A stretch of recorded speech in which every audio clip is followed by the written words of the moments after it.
کیا آپ بھی محنت تو بہت کرتے ہیں لیکن مہینہ ختم ہونے سے پہلے ہی جیب خالی ہو جاتی ہے؟ کیا آپ کو بھی لگتا ہے کہ رزق میں وہ برکت نہیں رہی جو ہونی چاہیے؟ ناظرین، ہم اکثر وظیفوں کے پیچھے تو بھاگتے ہیں لیکن ایک بہت سادہ سا عمل بھول جاتے ہیں۔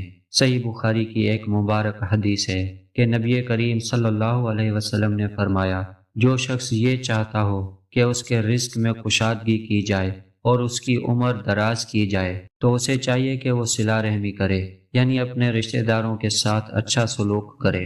ذرا سوچئے، ہم اپنوں سے ناراض رہ کر، دلوں میں کدورتیں رکھ کر اللہ سے برکت کی امید کیسے رکھ سکتے ہیں؟ اگر آپ چاہتے ہیں کہ اللہ آپ کے مال میں برکت دے، آپ کے گھر میں سکون آئے اور آپ کی زندگی میں آسانیاں ہوں، تو آج ہی پہل کیجئے، کسی ناراض رشتہ دار کو فون کیجئے، رشتہ جوڑیے، دل جوڑیے، کیونکہ یہی اصل راز ہے رزق میں برکت کا۔ ویڈیو اچھی لگی ہو تو اسے دوسروں تک ضرور پہنچائیں اور چینل کو سبسکرائب کرنا مت بھولیں۔ جزاک اللہ۔